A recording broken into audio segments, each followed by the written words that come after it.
and welcome to Knots with Yarny and the Ant. My name's Ruth and I'm going to show you some knots today. Okay, so I'm going to show you how to tie a bowline. Bowlines are great for tying a rope to a tarp. I'm going to do it quickly first and then I'll do it step by step in just a moment.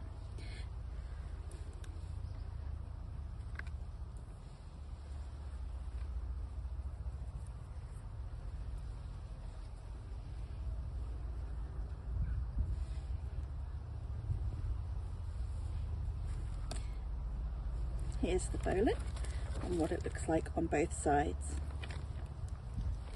It's great because it's really quick and easy to release. It won't get any tighter. You'll always be able to release it just by pushing down on this bit here. It undoes no matter how tight you pull the knot. So let's go step by step. I've got a tree that comes up and over my shoulder, and the tree's roots are going to go under the ground. So I'm going to create a loop with the rope so that the tree roots come underneath to create our rabbit hole.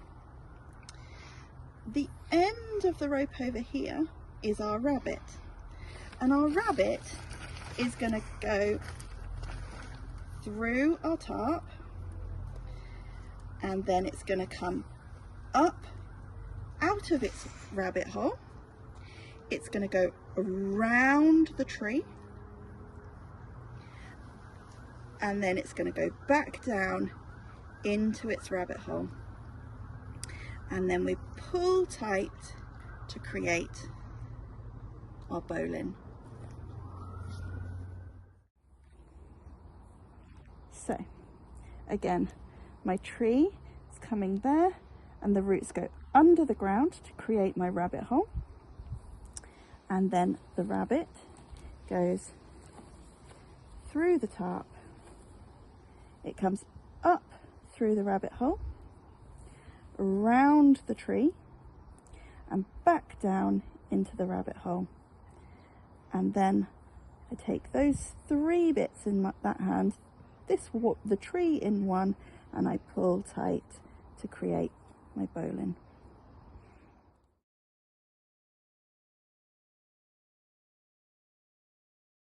Right, I'm going to show you a reef knot.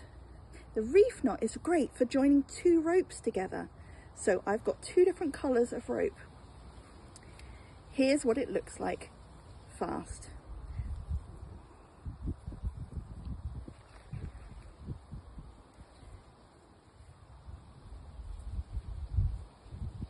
Again, this is a great knot for being easy to undo because you just push back. Doesn't matter how tight you pull it, it'll always come undone just by bending those bits back like that. Let's see that in slow. So there's a couple of ways to teach this. We can do our left over our right and round, and our right over our left and round. If your learners don't know, or if you're not sure yourself on your left and right, then it doesn't actually matter which way you start. But if you do one over the other and take it round, you can see that the one that comes over the top on this side needs to be the one that starts on the top on the second section. So make sure that it comes round the outside and goes back through.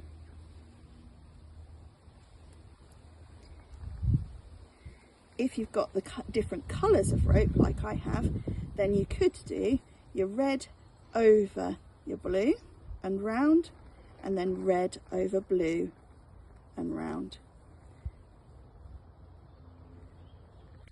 Let's have a look at that from my point of view. So again, with the colours.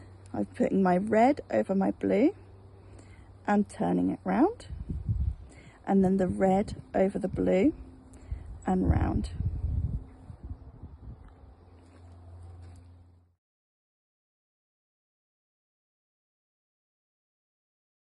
So the first way I'm going to show you is an open clove hitch.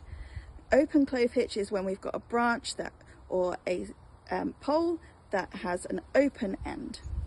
So I'll show you this in quick and then I'll go through it step by step.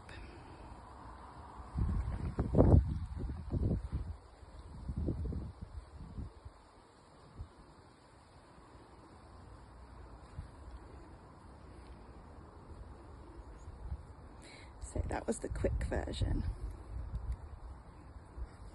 So what I'm doing is I'm twisting my rope. So I'm going to go round once, and then I'm going to turn the next loop the same way so that I get my fish and my dish, and then I put my fish on top of the dish to create my clove hitch.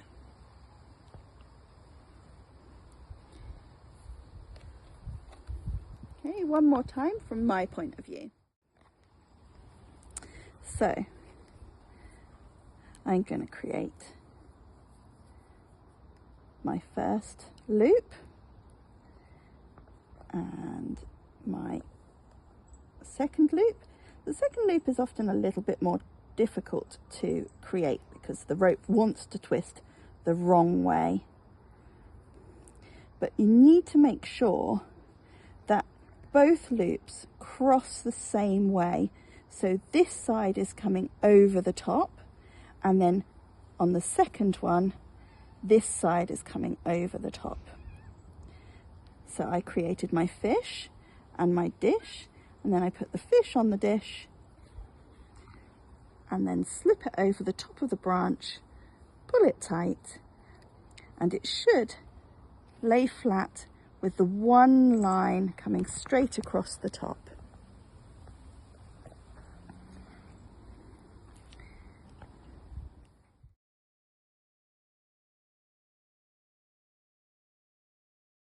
What if we don't have the open end of a branch?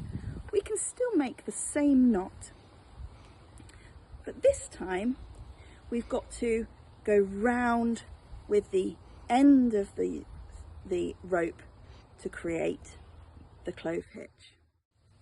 So this is what we're aiming for, with the one line across the top and then these two underneath parts of the knot going nice and flat.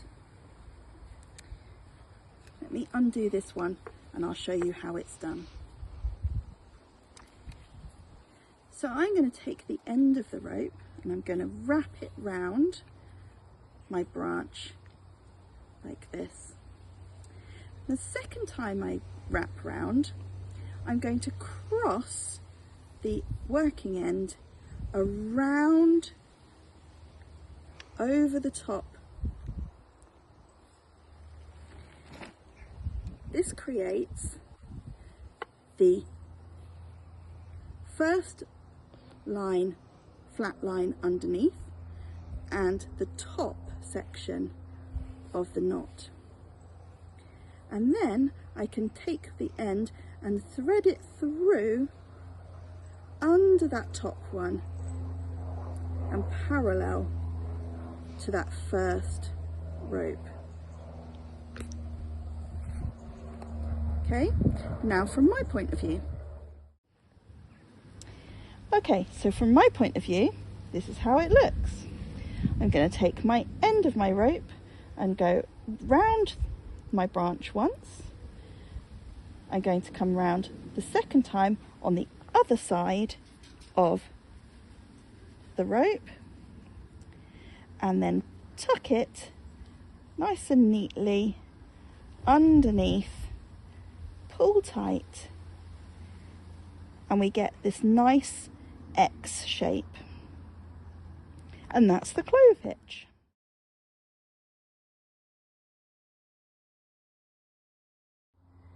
So this knot is called a timber hitch, and it's great for tying rope round a tree trunk.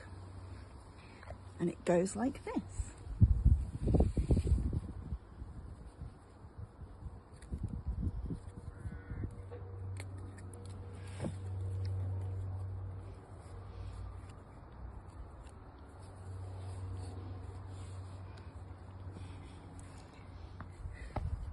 Let's see that in slow.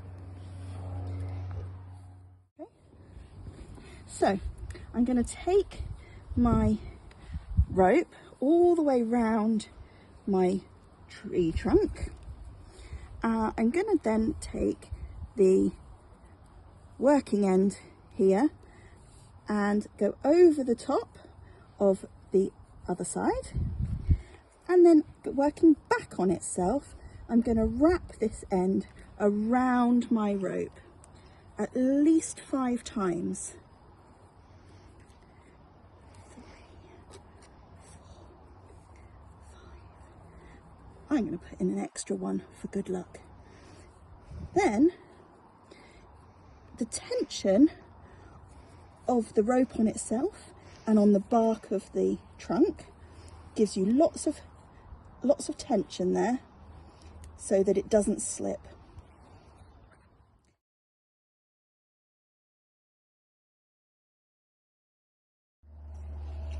So this knot is called a taut tarp hitch, and it's really useful for tensioning your rope when you've got your tarp over here. This is what it looks like when it's done. Let's undo it and see how it's made. Now, these 2 trees are a little bit on the thin side, so I've got an awful lot of extra rope, but it doesn't really matter. The principle is still the same. All I'm going to do is walk clockwise round my tree. I'm going to take the end of the rope over my nice taut rope there, and then walk back round the other way, making sure that I pull nice and tight as I walk. I want to take my rope back over the top of the rope that's already round the tree there, making sure that we get extra friction to keep that nice and tight. I'm going to hold that nice and tight there, and then with my dominant hand, which is my right hand, I'm going to take the rope all the way over my tarp rope here. I'm going to put my hand through the little triangle that makes and pull that up, and then I'm going to take a loop and pull that through as well, and then I pull all of that away from the tree to make sure that it's nice and tight. Now my trees are moving because they're not really trees, but that will keep it nice and tight there. Then I can lock that by just doing a half hitch. So taking the bight here over the top of the rope, round and up to lock it in place. Then I can gather up all of this loose rope to keep it nice and tidy and tuck it in my little triangle there and slide it round there to keep it all nice and out of the way. And then that is nice and tight. If you've got 2 nice stable trees, your tarp would hang on this section. Here's what it looks like from some other angles.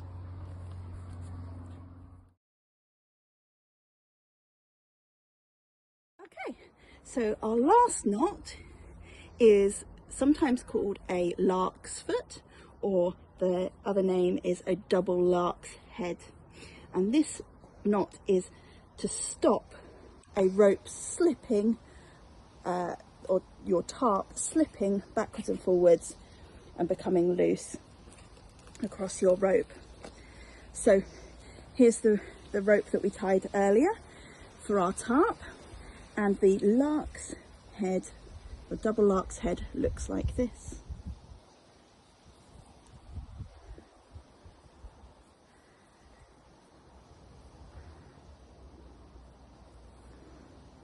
Okay, so take that out and do it again slowly. So it doesn't matter which way round you go, but I like to put my rope behind my tarp rope, and I've got this bite here and my loose ends about even down the bottom. I'm going to take the head of that, wrap it round and feed the ends through, and then keeping everything same place, I bring that up again and wrap it round a second time so that it's doubled, hence the double lark's head. And then I pull that tight. I want to try and make sure that it's as much of that is in contact with my tarp rope as possible. And when there's no pressure being pulled down this way, it will slip nicely. But if I'm pulling it sideways, if I had my tarp on there and pull sideways, it will stop. It's got a lot more tension in it, so it stops it from slipping.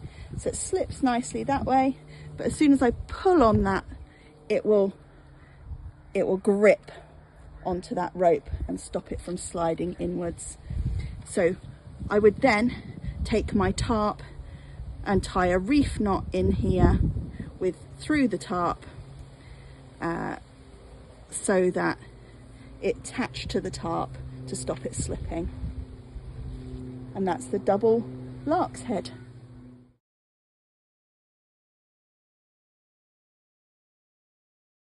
So square lashing. Square lashing, we're going to have our rope attached. So I've just done a clove hitch onto there, which you've already seen. And then this is going to help us to attach two sticks together in a cross. So what I want to do is to take the rope over the stick that's in front and under the stick that's behind. So it doesn't matter which way I start really, but I'm going to start by going behind the stick behind. So behind the one behind and in front of the one in front. And then because it's square lashing, it's going to make a square. So I've gone this side up, I've got to go back across that one, so I'm going under the one behind, or behind the one in behind, and then in front of the one in front, behind, behind, in front, behind, behind,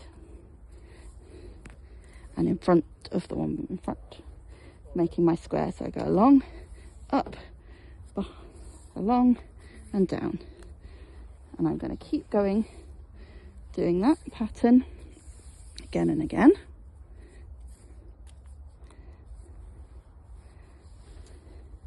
And when I feel like I've done it enough, I can tighten it all up by wrapping around the lashing. So now you can see from all different angles.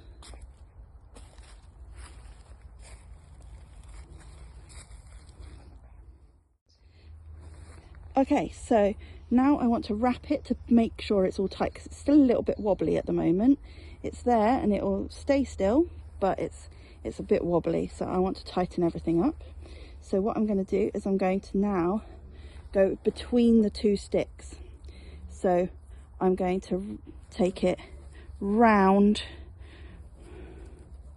here. So if you look at that from on top, it's going round the lashing to pull it in tight. I'm going to pull that as tight as I possibly can.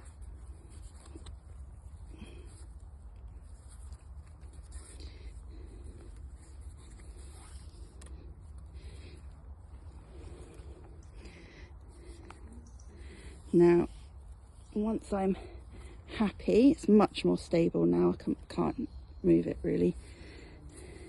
I can then tie that off with a reef knot or whatever knot I like there to fasten those two. So I'm going to do a reef knot.